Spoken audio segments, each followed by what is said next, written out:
L'association L'Arbre de Vie est très heureuse de vous accueillir. Et surtout Chantal, je pense que beaucoup de gens la connaissent, nous sommes bien d'accord. Elle vous l'avait su présenter tout à l'heure, Chantal. Oui, voilà. C'est une médium spirituelle, pas spirituelle, mais spirituelle. Donc c'est très important. Ça, je suis remercié. On l'a invitée, elle a dit oui. Je voudrais remercier aussi Aurore, qui est là pour ça. Vous aurez tout sur YouTube pour voir la conférence. Ce sera extraordinaire. Donc, le premier passage, c'est les rêves et les songes. Après, il y a une petite pause dehors, ce qui fait très beau, c'est magnifique, n'est-ce pas? Vous aurez un petit goûter, voilà, chaud, froid, vous voyez, un petit peu. Et la deuxième partie, donc, ça sera la médiumnie de Chantal. On va vous demander, alors, soit vous avez cet appareil-là, je ne sais pas si ça s'appelle un téléphone portable, vous avez plusieurs solutions, soit vous le cassez, soit vous le jetez par la fenêtre, vous débranchez, qui est très plus facile, c'est facile, comme le mien. Parce que ça gêne beaucoup, beaucoup Chantal, nous sommes d'accord. Beaucoup, on a besoin de concentration. La première partie aussi, vous pourrez poser des questions à Chantal, nous sommes aussi toujours d'accord.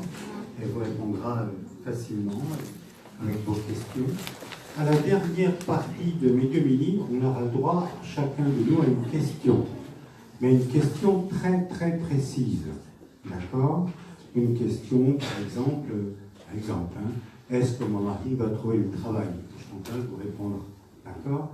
Et c'est Chantal qui va désigner, dans le fond, nous sommes d'accord aussi. Voilà. Bien. Eh bien, je vais laisser la parole à Chantal. Et je voudrais quand même qu'on applaudisse quand même Chantal.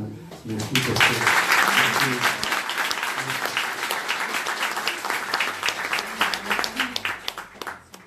Messieurs, dames, bonjour. Est-ce que vous allez bien? Oui. Vous avez vu le beau soleil? Oui. C'est normal, c'est moi qui vous l'ai ramené. Alors aujourd'hui, je suis désolée parce que j'ai eu quelques soucis techniques avec mon matériel et tout ça. Il y en a certains qui sont au courant avec Facebook. Mais de toutes les façons, ça ne m'empêchera pas de continuer de faire toujours aujourd'hui mes conférences. Aujourd'hui, je vais parler d'un sujet qui nous concerne tous, puisque nous sommes tous concernés, que vous soyez blanc, rouge, marron, vert, de toutes les couleurs comme les Smarties. D'accord? Hein, on est tous concernés. Il y a plus ou moins des personnes qui se souviennent, d'autres qui ne se souviennent pas, et c'est ce qu'on va voir aujourd'hui. Donc après, je vous poserai des questions pour voir si vous avez écouté. C'est comme à l'école. Et oui, comme ça, il y aura un dialogue entre vous et moi. Pas un dialogue de muet. Moi, j'aime bien quand ça parle. Aujourd'hui, c'est le rêve et leur message. À quoi ça symbolise? Qu'est-ce que ça nous apporte? Et vers quoi il nous amène et nous transporte. Le rêve est un phénomène très commun qui a intrigué l'humanité depuis la nuit des temps. Le rêve a toujours suscité de nombreuses questions de la part l'étrangeté de son contenu et aussi de l'impact émotionnel que nous avons au travers de ce rêve qui est associé. La croyance à l'origine divine des songes est universelle. Des découvertes archéologiques témoignent que les Égyptiens de la 10e dynastie croyaient qu'un rêve pouvait révéler l'avenir et avaient recours à des clés des songes. Le songe comme un message divin existe également et est reconnu dans la mythologie grecque à travers les rêves que Zeus envoie à Agamemnon. Le mot rêve nous vient du latin erugus qui veut dire errant, qui se promène. Le rêve qui est bien le contraire du cauchemar, parce qu'il y a beaucoup de gens qui me disent « Ah ben Chantal, hier j'ai fait un cauchemar, j'ai fait un rêve, alors oui c'est quoi? Alors on me tuait, on m'assassinait, je dis ben, c'est pas un rêve, ça c'est non, c'est un cauchemar ça. » Et il faut bien faire la distinction entre le rêve, d'où la signification « j'ai rêvé d'une fille de rêve, j'ai rêvé du loto ou du tiercé, j'ai rêvé d'un paysage de rêve, etc. etc. » Donc le rêve, qui est bien le contraire, ne l'oublions pas, du cauchemar, c'est tout d'abord la rencontre entre l'inconscient et le subconscient. C'est l'alchimie du cerveau primaire, qui est ici, zone cérébrale s'étendant de la première racine cervicale que l'on appelle l'atlas, première racine cervicale, et qui va remonter, travailler soit sur le cerveau droit ou le cerveau gauche. D'accord? Donc la première racine cervicale, ce que l'on appelle l'atlas, au niveau de la courbure pontique et des différentes zones du cerveau qui vont alors se développer par la suite. Une personne qui dort d'un sommeil léger rêvera davantage que celle qui dort profondément. Alors vous savez, il y a des gens, ils me font rire parce qu'ils me disent ce soir je me couche 8-9 heures, comme ça je vais faire plein de rêves et tout ça, si c'est pas des cauchemars. Et il y en a d'autres qui croient qu'ils vont, parce qu'ils dorment plus tôt, qu'ils vont dormir 10 ou 15 heures, ils vont faire plein de rêves. On peut éventuellement, mais une personne qui peut dormir 2 ou 3 heures toute une nuit peut faire aussi de multiples rêves, peu importe le temps. C'est pas le temps qui est important. Inversement, lorsqu'on enregistre le sommeil en laboratoire, on constate que le sommeil d'un court dormeur contient plus de sommeil profond et un meilleur rendement que celui qui est un long dormeur. Enfin, durant un enregistrement du sommeil, il n'est pas possible de distinguer un rêve d'un cauchemar, pas plus que de prédire avant de le réveiller si un sujet saura se souvenir d'un rêve, oui ou non. Au cours de la nuit, chaque personne entraîne ainsi les cycles et une bonne nuit de sommeil comprend généralement 4 ou 5 cycles. Le premier cycle est le cycle du sommeil, c'est ce que l'on appelle l'éveil calme. Il intervient qu'en début de nuit, elle précède cet éveil calme et suit immédiatement le coucher, c'est-à-dire que dès l'endormissement, vous pouvez déjà commencer à rêver. Et qui vont être alors multiples. Les paupières sont lourdes, les bâillements sont de plus en plus constants. Le sommeil vient gagner l'individu, ou Morphée si vous préférez. Mais avant qu'il vienne vous happer pour vous plonger alors dans un sommeil profond, il faut encore passer par la phase d'éveil qui peut bien sûr durer plus ou moins longtemps. D'autant qu'il n'est pas rare que l'on lutte pour ne pas se coucher tout de suite. Pendant tout ce temps, une personne peut encore être pleinement consciente et être éveillée, même si son esprit peut divaguer un peu et s'évader jusque dans des réflexions à la frontière entre la réalité et le songe.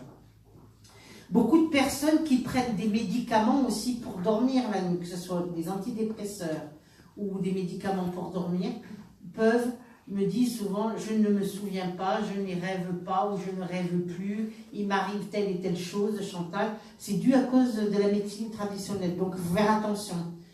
Je conseillerais plutôt certaines tisanes que la médecine allopathique pour dormir. La deuxième phase, c'est ce que l'on appelle le sommeil profond. Le sommeil profond est ainsi nommé parce que l'activité électrique du cerveau évolue en ondes très lentes. Pendant cette période, l'ensemble des fonctions de l'organisme humain sont alors au ralenti. Le rythme cardiaque diminue, ainsi que la pression sanguine. La respiration va alors se faire de plus en plus paisible. La température corporelle baisse et même le cerveau semble se mettre au repos. D'où l'activité électrique réduite. Cette phase dure entre 60 et 75 minutes. Ça fait combien de temps, ça? C'est bien. Je n'ai pas au courant, c'est pour ça. Troisième phase, le sommeil paradoxal. Il n'y en a pas beaucoup qui le connaissent, hein, le sommeil paradoxal. Après une bonne heure, donc l'individu quitte le sommeil lent pour entrer dans une phase de sommeil paradoxal, ainsi dénommé car les comportements du cerveau et de l'organisme semblent parfaitement contradictoires. D'un côté, le cerveau paraît avoir un regain d'énergie. La fréquence des ondes augmente et devient équivalente à celle enregistrée pendant l'éveil. En revanche, le tonus musculaire est complètement à plat. impossible de bouger ou de réagir rapidement. C'est d'ailleurs dans ce fameux sommeil paradoxal que beaucoup de personnes font ce qu'on appelle du dédoublement ou de la décorporation. Ce que l'on appelle en clair, langage tous les jours, voyage astral. Là, on rentre dans une phase où on peut commencer à faire son voyage astral. Donc le tonus musculairement est complètement à plat, impossible de bouger et de réagir. Et c'est souvent dans cette sensation que nous avons la sensation, vous savez, quand vous êtes dans votre lit le soir et qu'on a la sensation de tomber tout d'un coup dans un trou. Et on se raccroche au matelas ou à un meuble ou à ce que vous avez, si vous avez un mari, tant mieux. Si vous n'en avez pas, ben s'en trouver un. Et puis, vous voyez ce que je veux dire, parce que c'est quand même, c'est brusque, c'est brutal, ça secoue, ça fait parfois même mal au cœur et mal en ce qui concerne toute la musculature du corps humain. Donc c'est quelque chose, ça plus ou moins tout le monde l'a vu dans sa vie. Chouchou, c'est quand l'âme rentre dans son corps. Voilà, quand vous êtes secoué, que vous avez la sensation de tomber du matelas, pour un peu que vous avez un matelas par terre, vous ne pouvez pas tomber, vous avez le sol qui est en dessous. On ne peut pas s'incruster dans le sol, c'est pas possible ça. Vous avez donc cette sensation dans l'ubiquité, vous allez ou sortir par la tête, ou vous allez sortir par les pieds. Certaines personnes peuvent sortir de côté et re-rentrer. Ils sortent et re-rentrent. Ils sortent et re-rentrent. Et après, hop, ils sortent complètement. Et c'est ce qui fait que quand vous êtes dans le fameux voyage astral, vous regardez votre corps, vous dites « Oh, ça c'est ma chambre, c'est pas terrible, là, il faudrait que je fasse des travaux. » Là, « Oh, ben ça c'est moi. Oh, ben ça aussi, il faudrait faire quelque chose. » Et alors, le truc qui est génial, mais alors ça c'est génial, surtout pour moi, cette sensation de légèreté. Mon Dieu, quel bonheur. Hein? Vous sentez légère, comme une plume qui peut monter et qui peut s'élever dans le ciel. Vaut mieux être une plume qu'un poids mort qui tombe dans le matelas, on est d'accord? Donc, cette sensation subite que vous ressentez, c'est la rentrée de l'âme. Quand on fait ce qu'on appelle une décorporation et qu'on veut rentrer dans son âme, tout d'un coup, il y a beaucoup de personnes qui rentrent d'un coup. Et c'est pour ça que vous êtes secoué et vous vous rattrapez comme ça, vous vous rattrapez à votre lit, tout ça, ou votre matelas. Beaucoup de personnes le ressentent et se posent la question souvent, mais qu'est-ce que c'est? Pourquoi ça m'a réveillé d'un coup? Une sensation un peu désagréable. Et certaines personnes, d'après les statistiques, disent tous la même chose, avoir des douleurs dans le cœur, tellement ça peut être parfois même violent.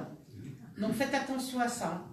Et vous allez prier le soir avant de dormir, parce que quand on voyage, c'est le voyage pas cher. C'est pas difficile. Il faut prendre l'aller, mais il faut prendre le retour surtout. Hein. D'accord? Donc vous voyez, ce tonus musculaire est complètement à plat. Impossible de bouger ou de réagir rapidement. Il est donc paradoxal que le cerveau semble très réveillé alors que le reste du corps est endormi. C'est quand même une machine fantastique, le corps humain. Lui est alors plus profondément endormi que jamais. Cette période de sommeil paradoxal est d'autant plus intéressante que c'est à ce moment que se déroulent alors tous les rêves successifs. Un peu, vous savez, c'est comme le feuilleton.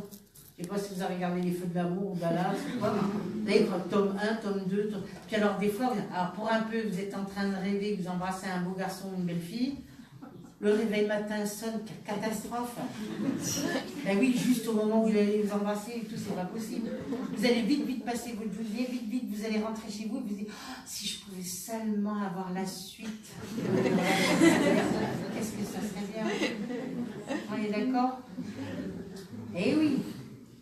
Donc tous ces rêves tous les rêves qui sont les plus aboutis et les plus précis. C'est-à-dire à ramener ce qu'on appelle, avec nous au réveil, des informations de couleurs, de numéros, de matière, etc., etc. Il semble alors que la conscience soit complètement anesthésiée afin de laisser la place à l'expression de l'inconscient. On estime que cette phase dure entre 15 et 20 minutes, même si là encore, ce peut être très variable d'un individu à l'autre. Il est évident que des personnes, comme je l'ai dit tout à l'heure, qui prennent des traitements ou des médicaments, peuvent pas se rappeler, et il y en a d'autres qui ont une certaine avancée spirituelle, même aux frontières de la mort, aux frontières de la maladie, peuvent se rappeler de tout. Chaque nuit, donc, nos rêves portent sur une durée de 90 minutes environ. Ça fait combien 90 minutes? 1h30. C'est bien. Donc 1h30, en 1h30, pour un peu que vous avez vu défiler des beaux garçons ou des belles filles, je me rappelle à un monsieur qui rêvait, il rêvait une brune, une blonde, une rousse. Qu'est-ce qu'il n'aurait pas donné pour les rencontrer dans la vraie vie? Alors il était venu en conférence, je l'avais reconnu, je dis, vous savez, ici, il y a moyen. Hein. Si je peux arranger, on ne sait jamais. D'une femme, j'en fais 2 coups. Pourquoi pas? Quatrièmement, s'ensuit une courte phase, dite la phase intermédiaire. L'organisme sort progressivement du sommeil paradoxal, prêt alors à se réveiller. C'est ce qui va faire qu'au moindre bruit, tout d'un coup, paf, vous vous réveillez. Pendant quelques minutes, il va alors hésiter. Je me réveille vraiment ou je me rendors? Je me réveille, je regarde vite fait comme ça, il n'y a personne dans la pièce et tout. Alors, c'est pas l'heure, là, je me rendors parce que... Donc, il va alors hésiter, le cerveau. Il peut se réendormir pour un nouveau cycle ou se réveiller encore très rapidement après, estimant que le temps de sommeil a alors été insuffisant. Alors, moi, souvent, ça me fait, parce que souvent, la nuit, quand je dors, on me réveille, je dis, oh non, alors je me retourne de l'autre côté, non, c'est pas l'heure là, il faut pas y aller. Si, il y a Maurice, tu dois voir Maurice, tu dois voir un tel. Allez, on couche et on dort tous là, parce que là, c'est... Des fois, je leur dis, mais t'as vu l'heure qu'il est? C'est pas l'heure. Si, lève-toi, on t'attend, on a besoin de toi. C'est pénible, hein. Et puis alors, ils vous tirent les cheveux, ou ils vous font des choses pour vous réveiller, pour que vraiment vous vous levez et que vous sortiez de votre lit. Surtout quand vous faites un super rêve, c'est pas franchement... Fais attention quand tu dis ils vous font des choses. Le rêve est une activité alors psychique commune à tous les mammifères. Qui n'a jamais vu son chat ou son chien rêver? Et qui pousse même en plus des cris, vous n'avez pas vu? Moi j'avais ma chienne, quand elle rêvait, je savais. Je passais à côté d'elle, je la regardais, je faisais... Et en même temps, il y avait tout, il y avait les pattes arrière qui se raidissaient, la queue qui bougeait, les oreilles, et puis le bruit aussi. Alors ça y est, elle rêve. Donc, même les animaux rêvent, et oui, et ils peuvent faire aussi, comme nous, des cauchemars. Ne pas rêver, mais ils ne se souviennent tout simplement pas de leurs rêves. Ce qui peut empêcher que l'on se souvienne des rêves sont les médicaments, la dépression, le stress, aux frontières de la mort. On peut ne pas se... Si vous êtes les personnes qui sont atteintes du cancer ou autre, des fois ils ont certaines phases où ils ne peuvent pas. Maintenant, il y a d'autres personnes qui ont une certaine évolution qui peuvent au contraire avoir plein de messages et se souvenir. Qui n'a jamais entendu parler d'une personne qui est en centre hospitalier aux frontières de la mort, du cancer, et qui dit « Oh, regarde !» J'étais avec une amie qui disait « Ouvre la porte !» Je dis « Mais il n'y a pas de porte. » Ouvre la porte, il y a Mémé qui est là, il y a Pépé qui est là, il y a ma tante et ma cousine qui étaient là. Tous les quatre, je dis bah, « Ils ne doivent pas être là, ils sont décédés. » Alors, mais en fait, elle les voyait comme je vous vois, ça s'appelle une matérialisation. Ils étaient venus lui faire un signe, et non, elle ne rêvait pas, elle ne savait plus si c'était un rêve ou la réalité. Ils étaient tout simplement là, dans la pièce, pour l'attendre, pour venir la chercher. Au 19e siècle, les médecins refusent de reconnaître la valeur profonde du rêve, alors que leur propre maître était Hippocrate, médecin grec du 5e siècle avant Jésus-Christ, utilisait les rêves pour faire ce que l'on appelle un fameux diagnostic santé, et en avait fait la base. Alors, Hippocrate ou Hippocrate? Non, Hippocrate, hein, pas Hippocrate. Hein. Un rêve non interprété est comme une lettre qu'on n'enverrait pas et qu'on n'ouvrirait pas. C'est terrible.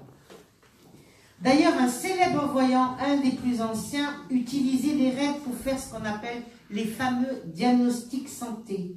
Ce monsieur était monsieur Edgar Cayce. Cayce était un homme très simple, capable en état de sommeil de prescrire la solution exacte médicale de toute maladie. Ces dons lui seraient venus à l'âge de 5 ans après une maladie qui l'aurait plongé dans le fameux coma. Dans cet état, l'enfant aurait donc donné alors à son médecin à voix haute la cause de son état et le type de cataplasme qu'il fallait lui appliquer. Depuis, en état de transe, Case prescrira un traitement pour tous les malades qu'on lui amènera. Il aurait prédit le jour et l'heure de sa mort, un peu comme le maître Philippe de Lyon, d'une maladie incurable qu'il ne voulut pas désigner. Un médecin viennois prit tout de même le risque en 1901 exactement de faire paraître contre vent et marée un livre, Le rêve et son interprétation. Et vous avez tous entendu parler de lui, bien entendu. Il s'agit du célèbre Sigmund Freud. Il lui fallut 8 ans pour vendre 600 exemplaires. 8 ans pour vendre 600 exemplaires, c'était long, hein? D'accord. Et aujourd'hui, c'est encore l'une des plus fortes ventes de livres sur l'omnirologie. Et le temps n'est pas loin où nous pourrons utiliser ce qu'on appelle les rêves pour faire de la vraie médecine préventive, car nos rêves peuvent avoir une portée de 2 à 3 ans minimum en avance et plus parfois en fonction. C'est-à-dire que vous pouvez rêver quelque chose aujourd'hui qui peut se réaliser s'il est prémonitoire demain, qui peut se réaliser 1 an ou 2 ans après, qui peut se réaliser 10 ou 15 ans après. Waouh!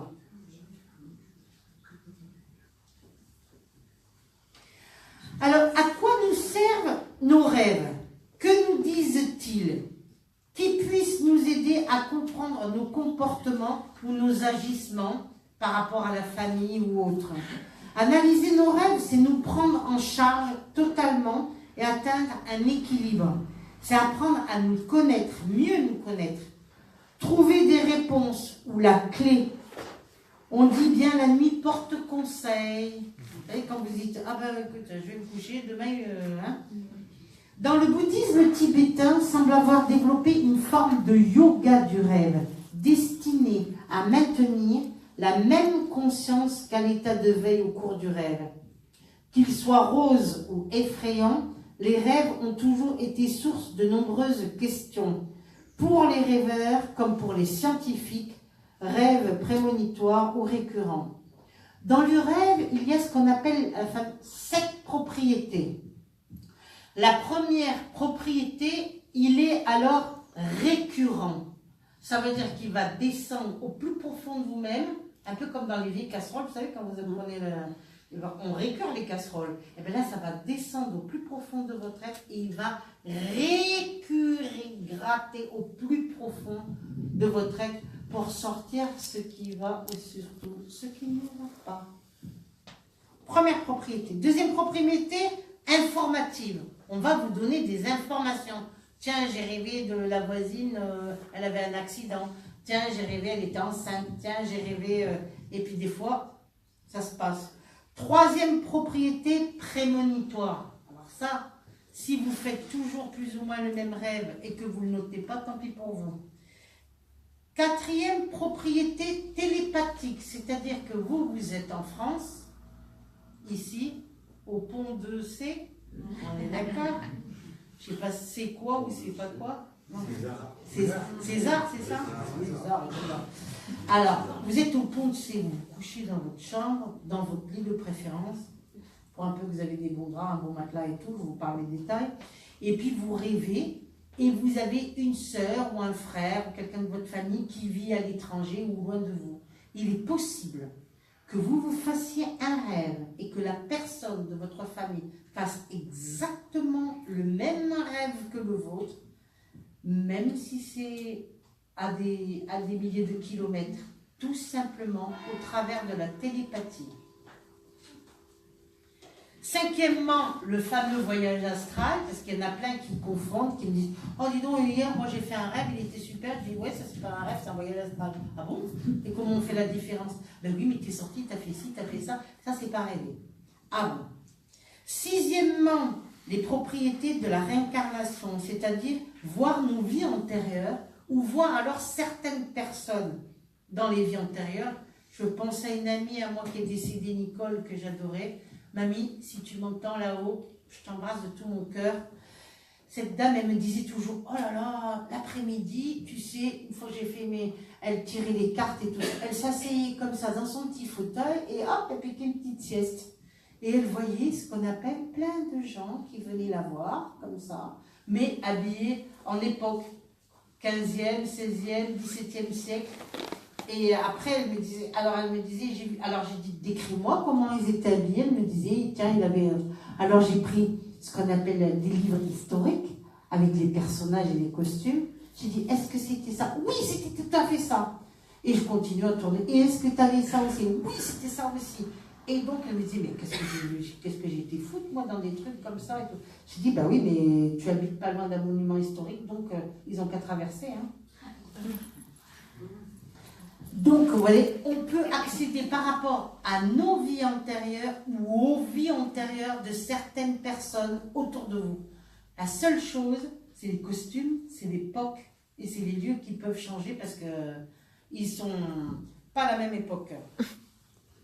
C'est cette fameuse sensation, vous savez, vous partez en vacances, vous prenez un avion, vous arrivez, par exemple, je vous donne un exemple, vous partez à Cuba, vous arrivez à Cuba, vous ne connaissez pas du tout Cuba, vous n'avez jamais mis les pieds là-bas, vous vous dites, tiens, on va faire un petit voyage avec son mari, en love-love, vous arrivez là-bas, vous dites, tiens, à droite et à gauche, là, il y a telle et telle boutique, là, il y a telle et telle chose et tout ça.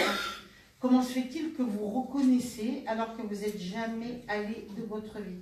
C'est parce que vous avez fait une décorporation et ça, c'est ce qu'on appelle l'identification du vrai voyage astral. Cette sensation d'avoir déjà vu, de déjà connaître. Mais je la connais, cette truc. Mais là, c'était pas passé comme ça. Je le connais, là, il y avait telle et telle chose, tel et tel statut, tout ça. À qui ça n'est jamais arrivé? Beaucoup de personnes. Et la septième propriété, comme le disait M. Kessy, la prévention médicale, c'est-à-dire vous rêvez de quelque chose. Vous voyez une personne malade, ou vous voyez par exemple des organes ou quelque chose, et vous vous dites, tiens, c'est bizarre, cette nuit j'ai fait un drôle de rêve, ou je ne sais pas si c'est un cauchemar. Et vous apprenez après que la personne, elle tombe malade, comme dans votre rêve. Donc là, c'est ce qu'on appelle la septième propriété, qui sera alors prévention médicale. Il y a 7 critères pour auto-analyser son ou ses rêves, car tout, et je le dis bien, tout est important dans un rêve. Premièrement, ce sera les symboles. Qu'est-ce que vous voyez dans votre rêve? Quels sont les symboles? Deuxièmement, les associations d'idées et de mots. Troisièmement, les jeux de mots. Vous parlez avec une personne et cette personne, elle vous parle peut-être dans une autre langue ou autre. Quatrièmement, les couleurs que vous allez avoir dans ce rêve. Cinquièmement, est-ce que vous avez des chiffres? Est-ce qu'on les voit? C'était au 5 de la maison de un tel. Sixièmement, les matériaux. Est-ce que c'était du béton? Est-ce que c'était du bois? Est-ce que c'était du plastique? Tout est important. Et septièmement, vous allez alors voir ce qu'on appelle la fameuse gestalthérapie. Dans mon rêve, j'étais très pressée, ou dans mon rêve, j'étais très calme. Dans mon rêve, j'étais en colère. Dans mon rêve, j'étais plutôt calme. Assis. Souvent, il y a des personnes aussi qui rêvent, qui se voient assis, debout, couchés, ou alors malades. Tout ça est important. Une des plus vieilles méthodes pour se souvenir de ses rêves, c'est la méthode de M. Émile Coué. Cette technique d'autosuggestion est utilisée dans les laboratoires du rêve à l'université de psychiatrie d'Antioche. Tout d'abord, laissez du papier ou un cahier avec un stylo sur votre table de nuit, si vous en avez une, qui fonctionne de préférence. Parce qu'imaginez, vous vous réveillez, vous avez pris un crayon de bois, et puis vous écrivez un peu fort, vous cassez la ligne, le temps de se lever, d'aller chercher un autre stylo. Donc il faut mieux essayer de prendre quelque chose qui soit un peu solide. Évitez un petit cahier où vous allez noter sur votre cahier, sur le côté gauche, le jour, à peu près l'heure, si vous vous réveillez dans la nuit, tout ça, et vous allez inscrire votre rêve. Et sur la page de droite, vous allez décrire tout le descriptif de votre rêve. Il y avait telle et telle couleur, où tout était blanc, tout était bleu, et vous allez analyser votre rêve et le marquer sur la page de droite. Un cahier de rêve dont la marge servira à mettre toutes les annotations.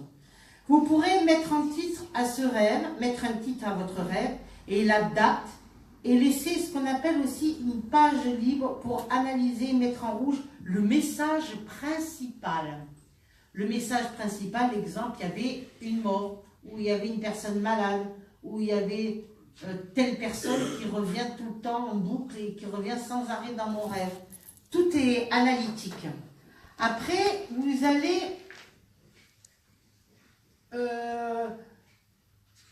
allez placer votre cahier avec votre stylo, c'est mieux qu'un crayon à papier, parce que si vous cassez la mine, vous êtes mort, vous êtes obligé de vous lever. Vous allez penser à la fameuse technique. Quelles sont les techniques pour mieux ou mal rêver? Mal rêver? Oui. Le soir, en allant vous coucher, choisissez votre position favorite. Essayez de garder des vêtements larges plutôt que des vêtements serrés et triqués où vous n'avez pas d'air ni rien.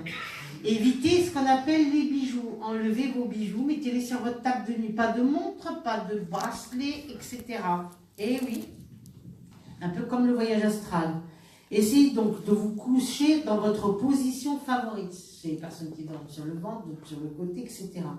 Gardez les yeux fermés et ayez ce qu'on appelle des mouvements lents et justes. Imaginez quelqu'un qui va se coucher énervé. C'est pas possible. Avant l'endormissement, ou alors les images vont devenir comme un écran de télévision de plus en plus flou. Répétez 3 fois la phrase la suivante. Dès que j'ai rêvé, je me réveille, je note mon rêve et je me rendors. C'est la fameuse autosuggestion de M. Émile Coué. Et croyez-moi, c'est un petit livre orange écrit en blanc. C'est une des plus vieilles techniques.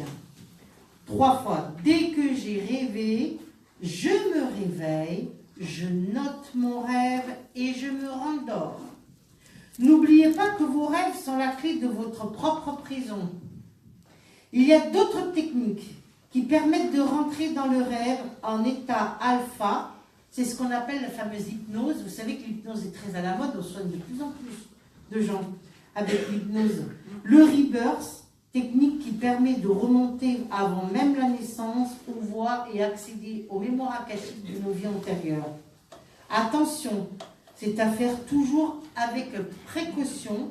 Si vous vous dites ce soir, tiens, je me ferai bien un petit reverse, ou je me ferai bien un petit... Non, vous essayez d'avoir quelqu'un qui est là, puis vous ne dites pas, tiens, ce soir de 22h à minuit, je me fais un petit reverse, et puis après, je vais sortir aller danser. C'est pas possible. D'accord? Oui, tout peut être possible, mais là, c'est pas possible, parce qu'après, vous serez extrêmement fatigué. Donc, faites attention, il faut éviter dans les chambres les téléphones, éviter ce qu'on appelle... les écrans plasma, parce qu'il y a énormément de gens qui dorment avec la télévision, n'est-ce pas? Et qui s'endorment avec la télévision. Alors maintenant, il y a des super télés qui s'arrêtent toutes seules, qui en veille, comme on dit. Puis il y en a d'autres, qui marchent toute la nuit. Donc, vous allez mettre votre cahier et tout ça, et vous répétez 3 fois la phrase suivante. Plutôt des vêtements de matière noble comme le coton pour ces dames. Ceux qui ont un porte-monnaie plus argenté, elles peuvent mettre de la soie, c'est pas la soie naturelle. Hein, mais évitez des matières synthétiques. Tout nu. Hein, ou alors d'autres, des personnes toutes nues, c'est la peau aussi, il n'y a pas plus naturel. Mais pour un peu que vous aurez froid, pour votre rêve, c'est pas terrible. Il y a d'autres techniques qui permettra de rentrer dans le rêve en état alpha, l'hypnose, le rebirth.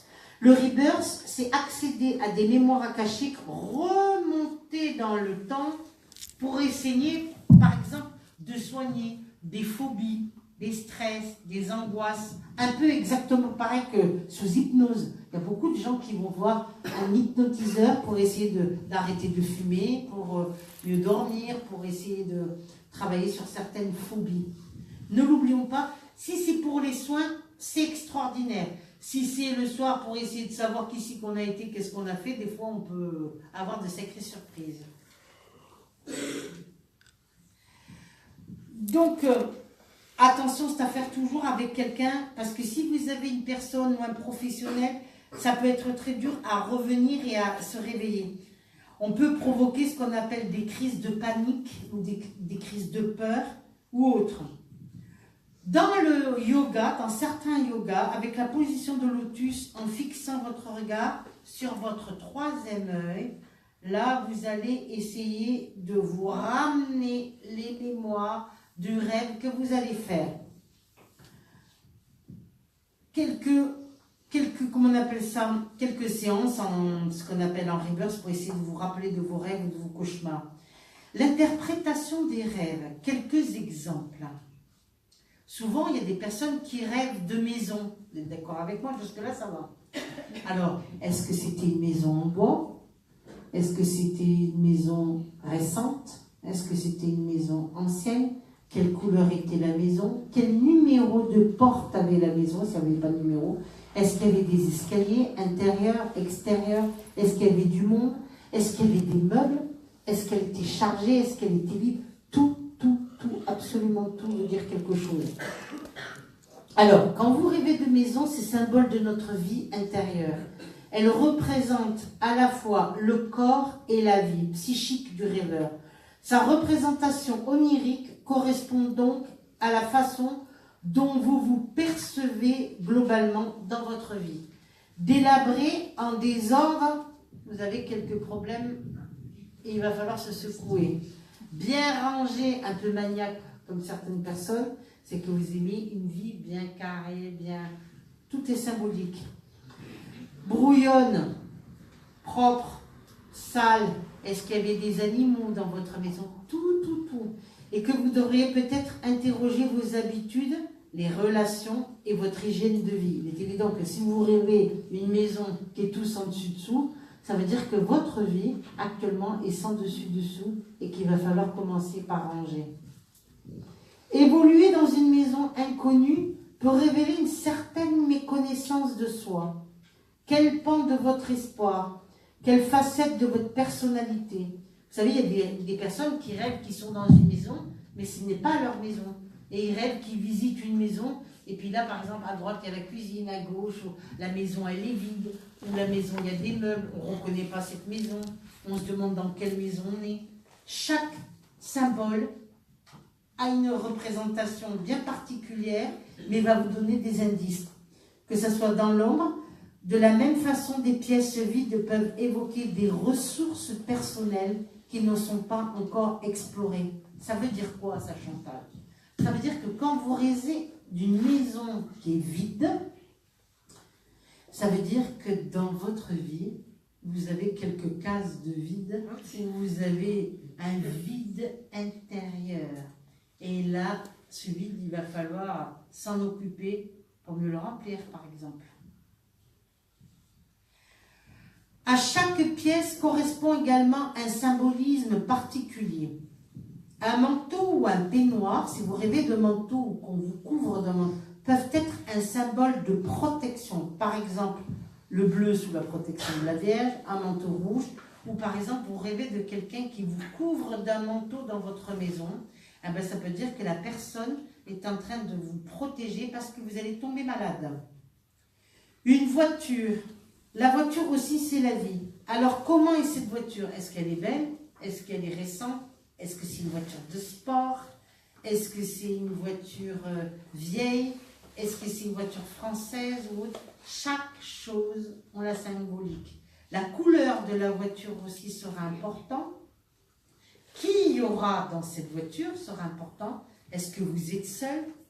Ou est-ce que vous êtes avec quelqu'un qui conduit votre voiture?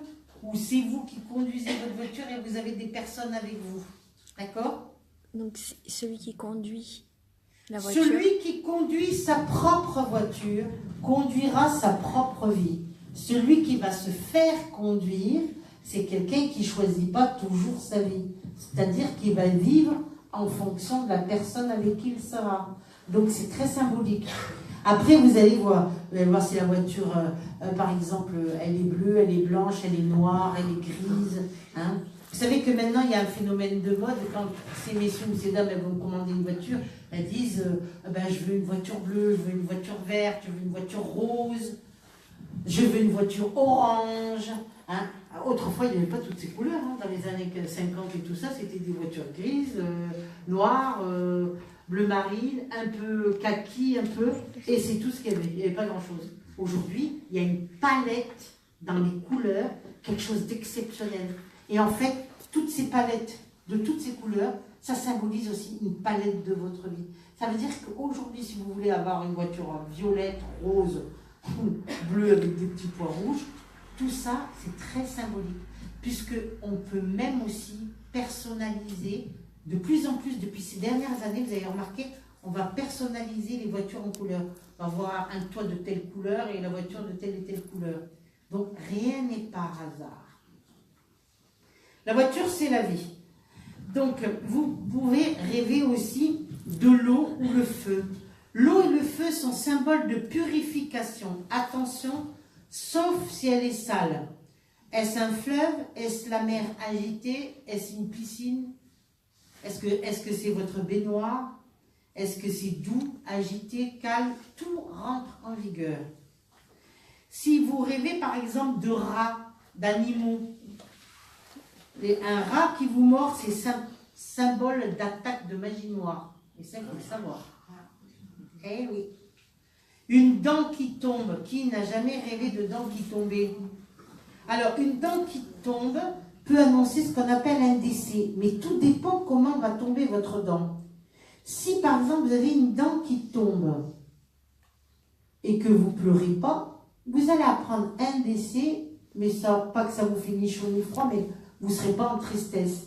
Si par exemple vous perdez toutes vos dents et que vous pleurez et que vous n'êtes pas belle à vous regarder, etc., ça peut dire qu'il peut y avoir plusieurs décès au sein de votre famille et que vous allez beaucoup pleurer.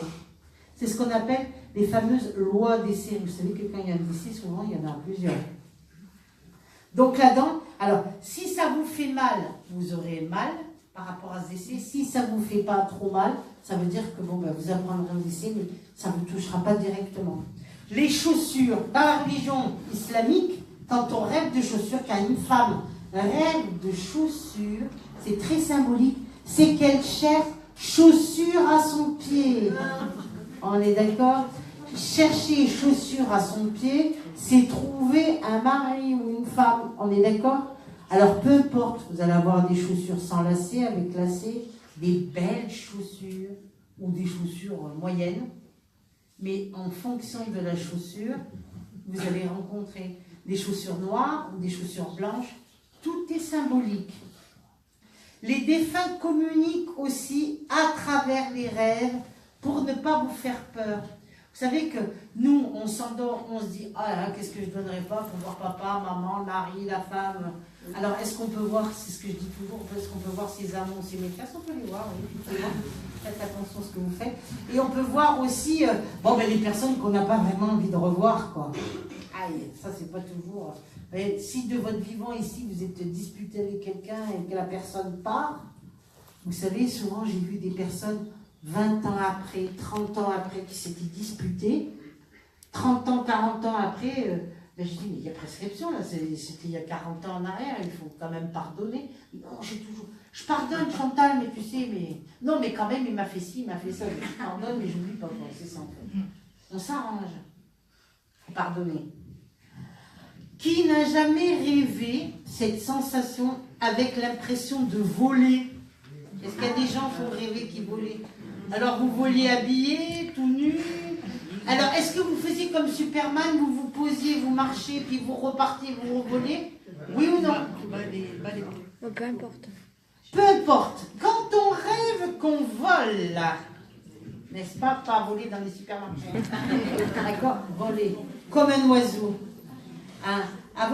C'est ce qu'on appelle une fameuse sortie astrale. Souvent, les personnes qui rêvent, qui volent régulièrement, qui peuvent se poser partout, c'est qu'ils sortent hors de leur corps. Avoir l'impression de tomber, ça veut dire que l'on a fait la sortie astrale et qu'on rentre dans son corps.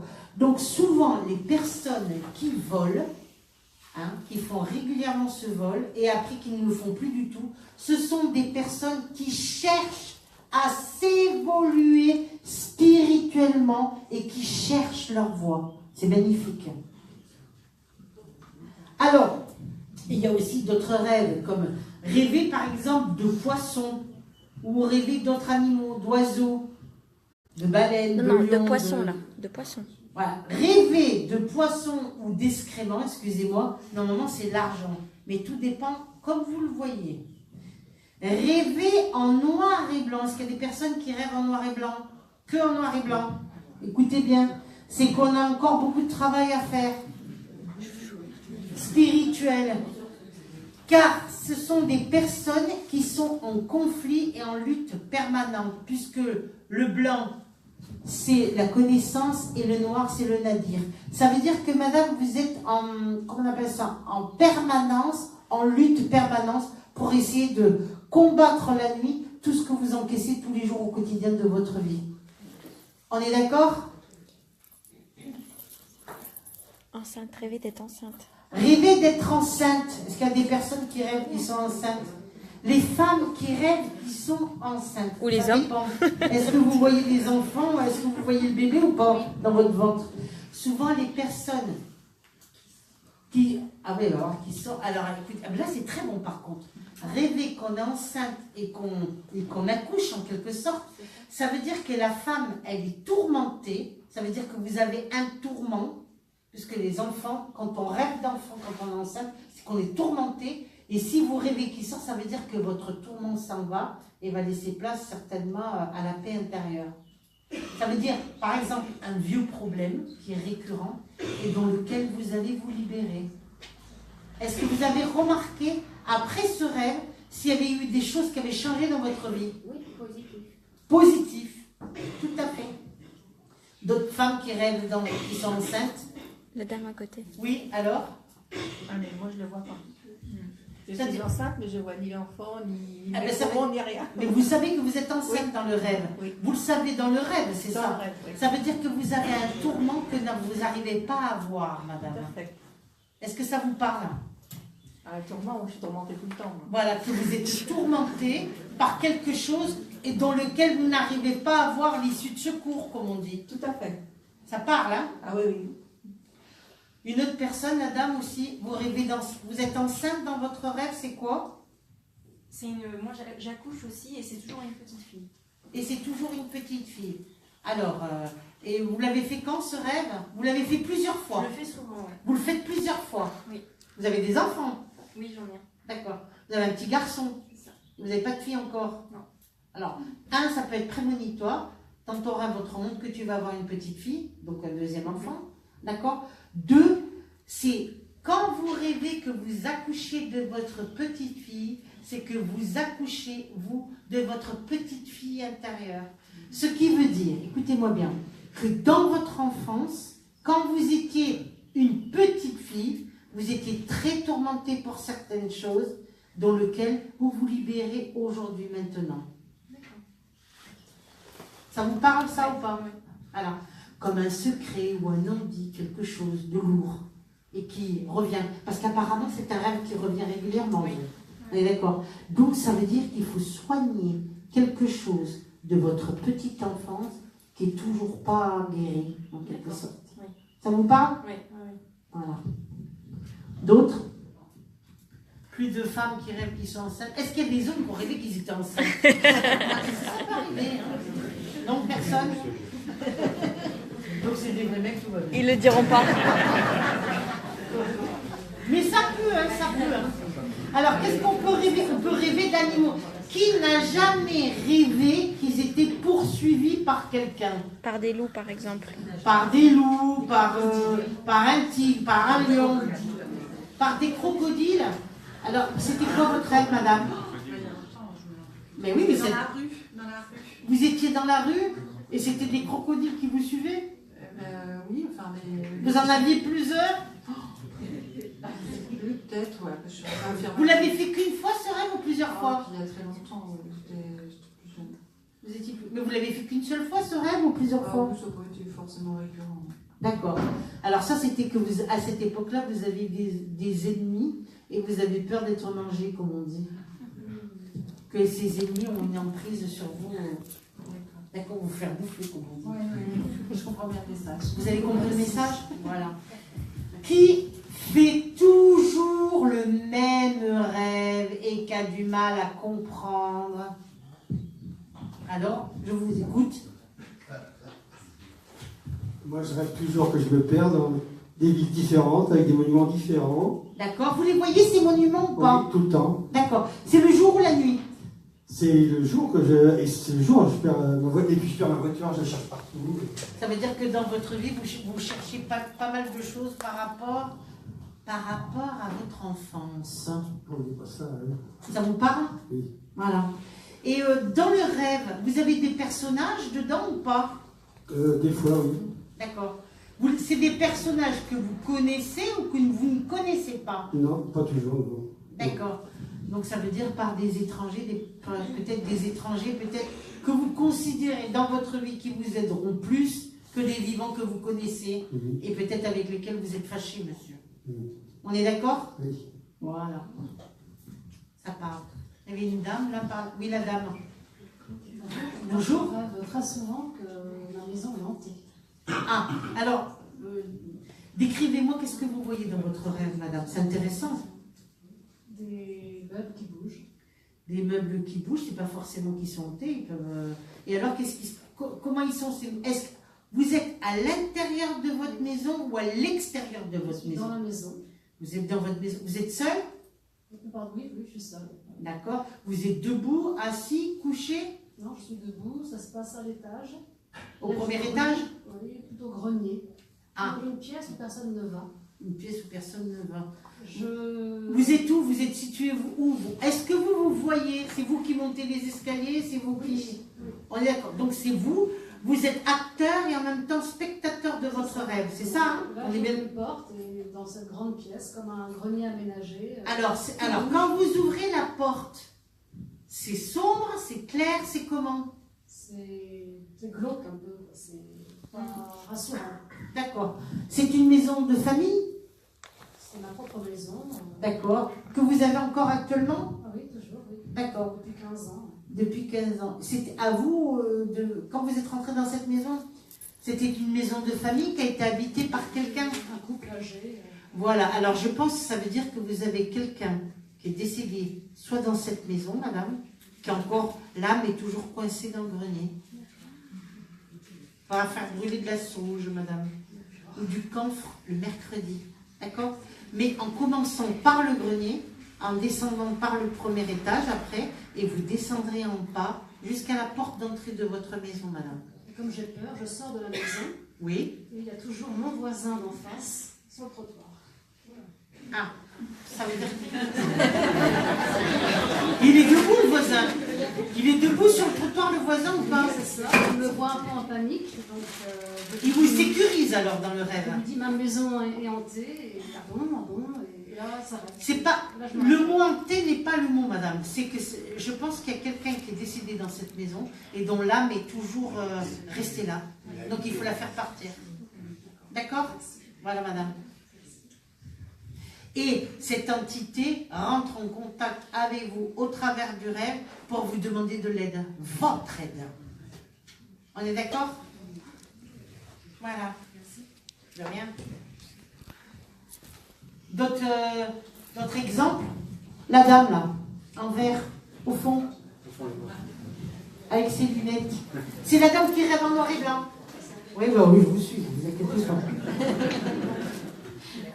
Bonjour. Donc, moi, je rêve très fréquemment de mes parents. Oui. Pratiquement, je suis avec eux dans toute la nuit. Donc, ils sont défunts, vos parents, tous les deux, madame. Donc, vous rêvez des défunts. Oui. Donc, vous voyez votre papa et votre maman. Oui. Vous les voyez comme ils sont partis à l'époque Ou vous les voyez quand ils étaient plus jeunes? Un petit peu plus jeune. D'accord, Je comme suis ils toujours aimaient. dans la maison Mène en France. avec D'accord. eux. Très Ils sont debout, assis, couchés? debout, dans Ils se tiennent main à main? Qu'est-ce qu'ils font dans leur rêve? Ils sont côte à côte? Oui, l'un à côté de l'autre. Et ce qui me fait drôle, c'est que fréquemment, je me dis comme ça, oh là là, il y a très longtemps que je ne les ai pas appelés, il faut que je les appelle. Et Oui. je prends mon téléphone, et là je commence à faire des numéros Et évidemment, qui tombent dans le vide. qui tombent dans le vide, qui n'aboutissent jamais. Ça veut dire, ma petite dame, que la nuit, vous essayez de rentrer en contact avec votre père et votre mère et que vous n'arrivez pas à les trouver. Ça doit pas mal vous tourmenter, ça. non? Oui, beaucoup. Parce que vous voulez savoir comment ils vont. Parce que ça m'arrive assez fréquemment. Mais je sais, mais vous voulez savoir en fait où est-ce qu'ils sont, comment ils vont et tout ça. C'est ça que vous voulez savoir. Peut-être, oui, certainement. Moi, à mon avis, ils sont mieux que vous. Qu'est-ce que vous en pensez? Je pense, j'espère d'ailleurs. Moi, je le pense. Et je fais aussi un drôle de rêve, Oui. notamment aussi. Oui. Moi, j'associe ça à la naissance, mais c'est peut-être pas ça. Allez-y, madame. Que je passe dans un tuyau très étroit, comme un genre d'égout, je ne sais pas ce que c'est exactement. Un D'accord. tuyau extrêmement étroit. Et j'en ressors de ce tuyau. Hein, Mais alors, vous passez, vous êtes debout, allongé, vous en passez comment dans votre tuyau? Ah, alors ça.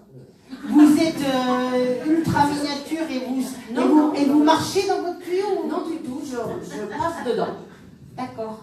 Et il est très très étroit. Et moi, La couleur de ce tuyau, c'est quelle couleur, madame? Ah, bah, il fait noir. Hein. C'est noir? Ah, bah oui. D'accord. Ben, ça veut dire que vous passez dans un tunnel dans lequel vous cherchez la lumière. Mais c'est ça. Vous êtes en permanence en dualité, vous cherchez une lumière intérieure dans laquelle vous avez du mal à trouver. Mais vous le traversez, ce tuyau, madame. Ah, et je ressors. Voilà. Et quand vous ressortez de ce tuyau, madame, vous voyez la lumière? Oui, apparemment. Ah ben voilà. Ça veut dire que vous traversez une période difficile, laborieuse, où vous cherchez et dans lequel vous avez accès à la lumière.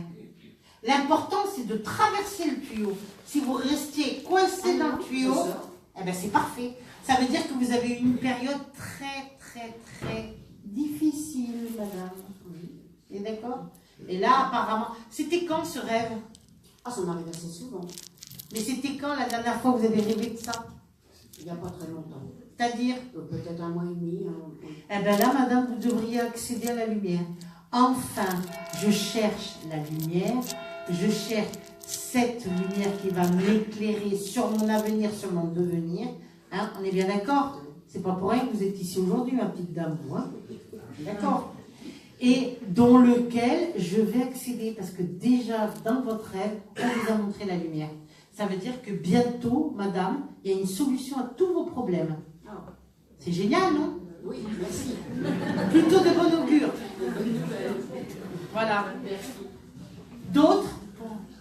Oui, madame. Devant. Donc moi, c'est plutôt un cauchemar que je fais depuis l'âge de mes 15 ans. Oui. En permanence, vous le faites? Non. Une fois, vous l'avez par fait? an, voilà, à peu près. À chaque année? Enfin, à peu près, je ne saurais même pas dire, ça concerne les avions. Oui. Et c'est toujours la même chose. Je vois un avion qui explose en l'air. Oui. Les débris arrivent sur moi. Oui. Voilà, donc je cours partout, je suis en panique et je me réveille. D'accord. Alors cet avion, est-ce que vous arrivez à le distinguer dans le ciel? Alors la couleur du ciel, il est bleu? Plutôt, oui. D'accord. Cet avion, il est de quelle couleur? C'est un avion militaire? C'est un avion, un Boeing 747? C'est quoi? Un avion civil. C'est un petit coucou? C'est quoi? Un grand. Donc un Boeing, quelque chose. Oui, Mais c'est pas un avion militaire ni rien. Ah, non. D'accord. Donc il explose dans le Il ciel. explose et puis du coup, moi, je me suis auto-persuadée que j'allais mourir comme ça maintenant. Du coup, vous avez une phobie à prendre l'avion, c'est ça? C'est ça. Vous vous dites, alors, on me prévient que si je prends l'avion, je vais exploser dans le ciel, c'est ça? Non. Est-ce que vous avez côtoyé quelqu'un qui est décédé dans un avion? Non. Ou est-ce que vous connaissez une personne autour de vous qui a perdu un membre de sa famille dans une catastrophe aérienne? Non. Ça Moi, j'ai habité pendant 20 ans à côté d'un aéroport. Ah ben oui.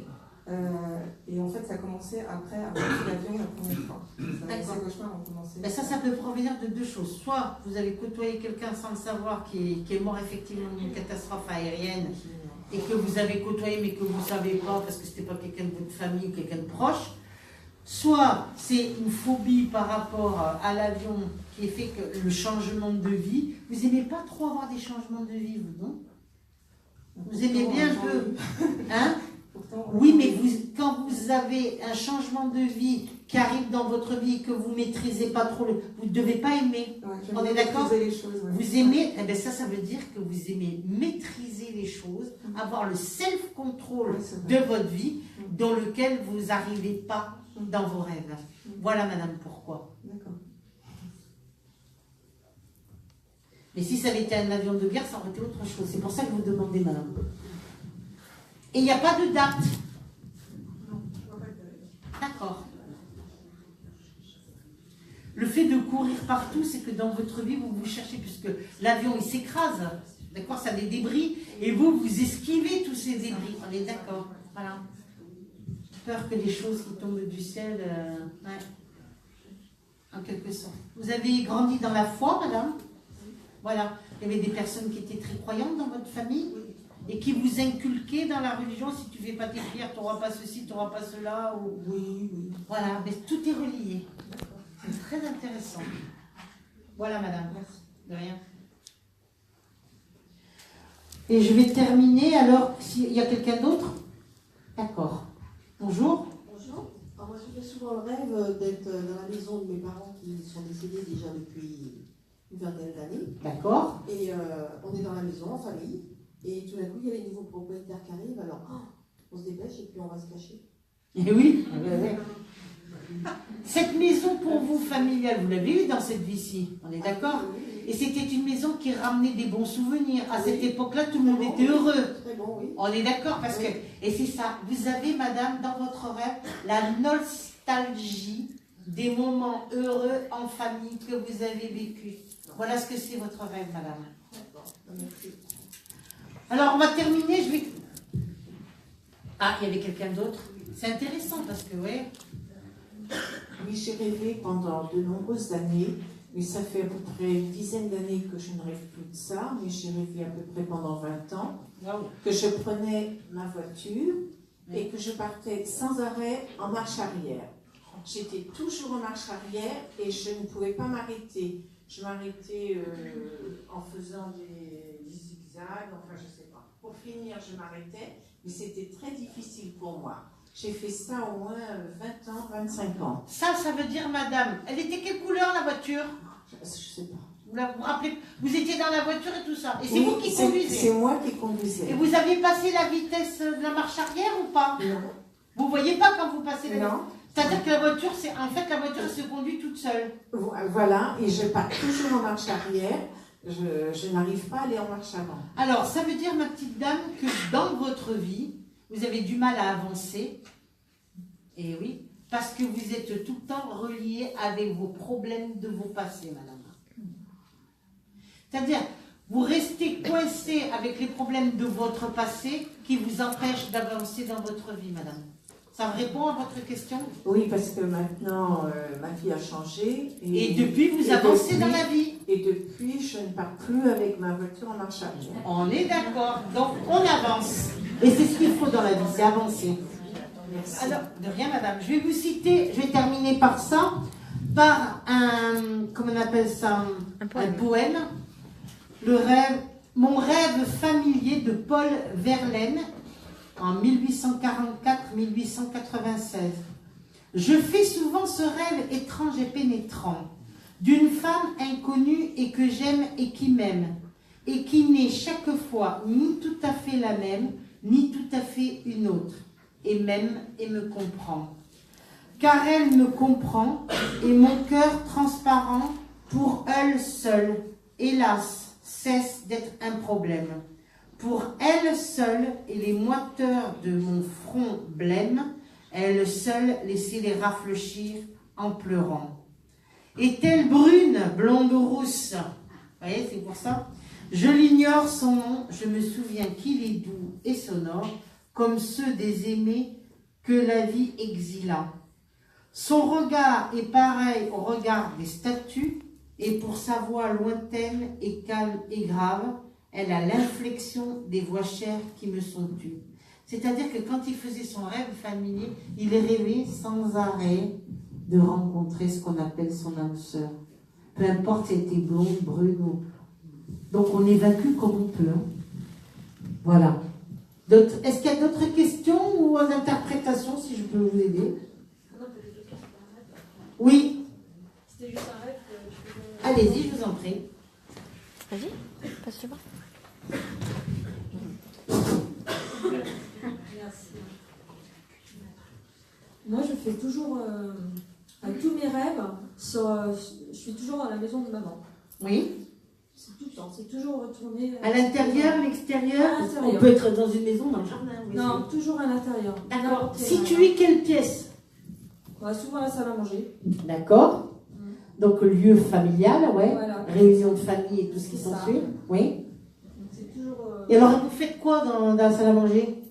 Ça peut être suivant les rêves, n'importe. Non, mais vous êtes dans la salle à manger. Souvent on est assis. Ah, souvent vous êtes assis. Et qui est-ce qu'il y a dans ce rêve avec vous? Donc, vous êtes assis sur la table de la salle à manger, c'est ça? non, on est assis à nos chaises auprès de la table. De la salle Assis à à manger. côté de la salle à manger. Table familiale, on est d'accord. Voilà, c'est ça. Et alors, qui c'est que vous voyez au cours de ce rêve, madame? Donc, les personnes avec qui sont dans mon rêve, il n'y a pas forcément maman, des fois il y a, des fois il n'y a pas. Mais c'est toujours cette maison. Alors, qui c'est qu'il y a dans le rêve? Il y a plein de situations différentes en fait. Mais les personnes, les personnalités. Il y a mon conjoint. D'accord. Souvent il y a un de mes enfants, ou il y a Oui. les deux. Oui. Et ouais, c'est tout. Puis d'autres, des fois il y a mon frère. Et vous êtes la assis? mère. Oui. Alors, ça veut dire que par rapport à votre famille, vous attendez quelque chose par rapport à votre famille que vous n'aurez pas, madame. Je suis désolée de vous le dire. Oui. Vous aurez aimé avoir peut-être vos parents comme ci, comme ça et tout ça. Peut-être Oui, c'est ça. la famille, parce qu'apparemment vous êtes quelqu'un de très famille, on est d'accord? Oui, papa est décédé justement. Et voilà, et depuis qu'il y a eu ce décès ou quelque chose comme ça a cassé ce qu'on appelle ce nœud familial et ça vous perturbe énormément. Oui. Voilà, madame. J'aimerais que pourquoi. maman soit différente. Voilà, ben, vous voudriez, malgré ce que vous avez subi, retrouver ce cocon familial, cette chaîne, cette cellule dans laquelle vous étiez unis avant cette chaleur. Et c'est ça qui vous perturbe beaucoup, madame. Oui, sûrement. Voilà, madame. C'est pour ça que c'est toujours. C'est pour ça que ça revient en permanence en boucle. D'accord. Et chose qu'on ne peut pas, parce que comment on peut retrouver si papa il est de l'autre côté? On peut retrouver quand les personnes veulent, mais vous savez très bien que quand on perd un parent, ou pour un peu qu'on perde les deux, ben, au niveau des frères, des sœurs et tout, souvent, 8 fois sur 10, c'est plus pareil.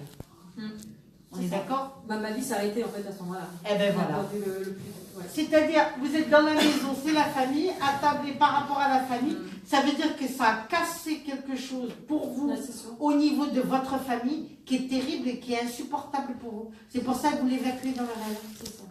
D'accord. Voilà, madame. Merci. De rien.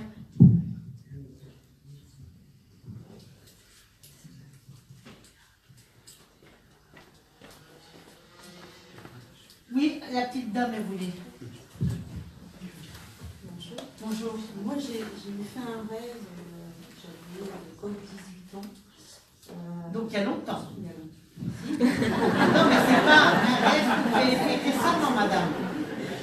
C'est un rêve qui m'a toujours... Vous avez fait plusieurs fois ou plus? Non, une seule fois, mais je me suis toujours interrogée, dans le sens que je voyais mon grand-père dans un cercueil en verre, et en fait, il est décédé cette nuit-là. D'accord. Mais là, c'était prémonitoire. On vous a montré le cercueil, on vous a montré le verre. Ça veut dire que, pourquoi on vous l'a montré dans un cercueil en verre? Parce que c'est transparent. Et il voulait vous faire comprendre, le grand-père, que même s'il était décédé par transparence, tu peux toujours le voir, tu peux toujours l'apercevoir. Voilà pourquoi. Mais il était prémonitoire, votre rêve. Et vous l'avez jamais rêvé, votre grand-père, après? Si, j'ai fait des rêves, des choses avec Sur lui? Sur lui, des choses que j'avais... Comment vous l'avez rêvé après? Je revoyais des scènes avec lui, avec lesquelles j'avais pu vivre. En fait. Oui, vous parlez, il était bien... Pas parler, je parle pas, mais... Non, mais lui? Non plus, c'était plus qu'on était dans le jardin, avec son cerisier, enfin, des choses qu'il aimait, en fait. D'accord. Mais vous montrez qu'il était bien. Mais la transparence, ça veut dire que pour lui, la mort, c'est transparent. Il n'y a rien à cacher. Et que même s'il est décédé de l'autre côté, il est bien avec vous. Okay. Voilà. Merci. Là, c'était prémonitoire.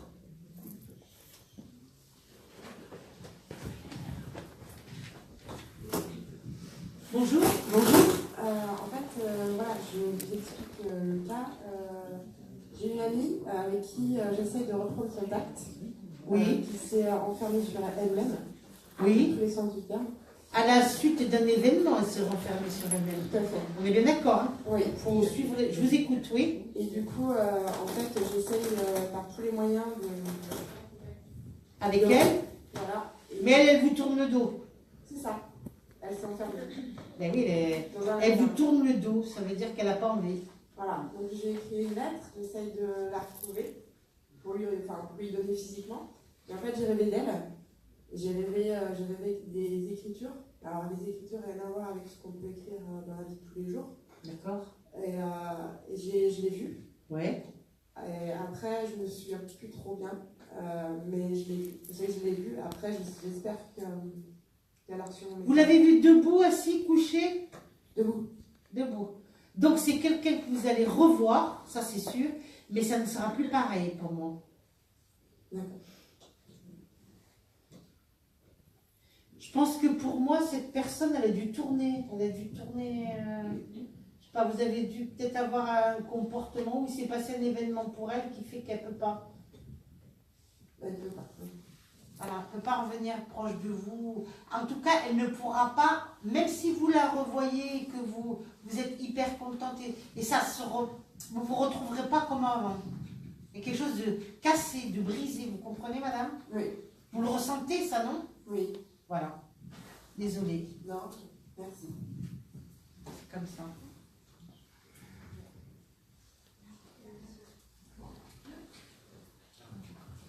Bonjour. Alors moi je rêve que j'ai du chewing-gum dans la bouche. Ça c'est 2 fois par semaine. À Malabar? Non, je rigole. J'en ai plein les dents. Et je tire et je tire. Ça descend jusqu'en bas. Et je tire et ça c'est toutes les semaines depuis des décennies. Alors ça,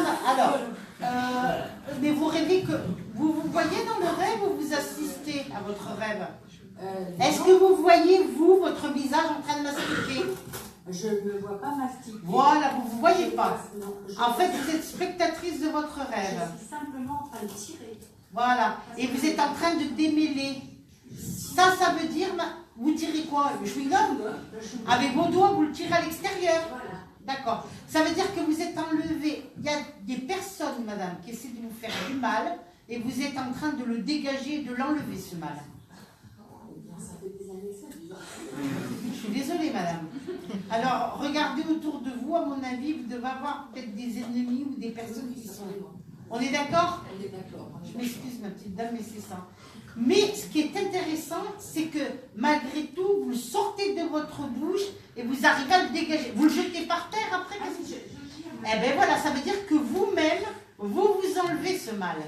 J'en tire des mètres et des mètres. Eh bien c'est ça. Essayez de prier le soir, Saint-Michel Archange. Oui, je prie, pas forcément Saint-Michel. Mais... Priez Saint-Michel, madame, avant de dormir, ça sera mieux. Okay. Voilà. De même que je rêve aussi que j'ai des taureaux et des chevaux qui ouvrent les portes et qui viennent... Alors ça c'est intéressant. Ils sont quelle couleur les taureaux? Le cheval il est marron et le taureau pareil, tout frisé. Attendez. Le cheval il est marron. Le cheval est marron. D'accord, ça veut dire quelqu'un qui est châtain, un homme châtain. Et l'autre, c'est quoi? Le taureau est... Le taureau, il est tout frisé, marron foncé roux. Brun un peu? Oui, très brun. D'accord. Et ça, c'est récurrent. Hein, alors, madame, je pense que vous aurez un choix à faire. Je ne sais pas si vous avez quelqu'un dans votre vie actuellement. Non. Eh bien, vous aurez un choix à faire entre un brun et un homme châtain. Parce que l'un et l'autre correspondent à tout ce qui est par rapport au mal. Dans certaines définitions, d'après ce que vous rêvez. Est-ce que c'est après votre chewing-gum ou avant votre chewing-gum? Non, c'est en dehors des chewing-gums, mais c'est très souvent. D'accord. Ils sont vraiment pas agréables, hein, par contre. Hein. Ah, les deux, là, le cheval et le taureau? Oui, c'est affreux, c'est un cauchemar, pratiquement. Ah bah déjà, j'espère pas que ça sera ça. Normalement, c'est un choix, madame, je ne sais pas si on vous l'a déjà dit, un choix à faire entre deux hommes que vous aurez. Bon, bah, écoutez, en clair, c'est une bonne augure, vous finirez pas vieille fille. Voilà. On peut pas faire tout le monde, après il faut faire la pochette. Après, on va faire une pause, après une personne, et après on fait une pause. Bonjour Chantal. Bonjour. Moi j'ai rêve depuis l'âge de 15 ans jusqu'à maintenant, des chiens qui se font pourchasser par les chiens. Ah, trahison. Comme ça. Alors ça, c'est... Quelle couleur ils sont, ces chiens? Il y en a des noirs et des marrons. D'accord. Ça, c'est des trahisons que tu as autour de... Est-ce qu'ils te touchent, les chiens? Est-ce qu'ils te mordent? Est-ce que... Oui, ils leur font, oui. Ah ouais, ça c'est des personnes qui sont autour de toi et qui te touchent et qui t'attaquent et qui sont mauvais autour de toi. Je pense plus à la magie noire, je pense qu'ils m'ont fait. À quoi? Je pense plus à la magie noire. Ben oui, mais on te touche, c'est Voilà. ce que je te dis. On t'attaque, c'est du mauvais. D'accord. On te prévient dans tes rêves. Le problème, c'est que j'avais fait du pélage 11 ans. Et je peux voir une personne à la mosquée, ils m'ont enlevé normalement la Oui, vous êtes musulmane, vous? Oui, je suis Parce qu'on me met une même Fatma sur ta tête en même temps que tu me parles. Ah oui, Bouge pas, arrête de bouger ta tête. Ouais. Heureusement que ta grand-mère, elle est là. Hein. Oui, j'ai ma grand-mère. Oh, aïe. Merci, mamie. Je la remercie. Oui, je sais. Heureusement que ta grand-mère, elle est là, te protège, mais ça veut dire que tu as des gens autour de toi qui sont pas bons. Oui, ma famille. T'as compris? Oui. Voilà. Et qui veulent, qu'ils n'aiment pas ta vie. Donc ils sont jaloux, je pense. Voilà, jaloux de ta vie, qu'ils n'aiment pas ta vie parce que tu ne veux pas faire comme eux, ils ont aimé que tu fasses et tout ce qui s'ensuit. D'accord? Voilà. On fait une petite pause d'une demi-heure, c'est ça? Pause d'une demi-heure, merci. Et à tout à l'heure.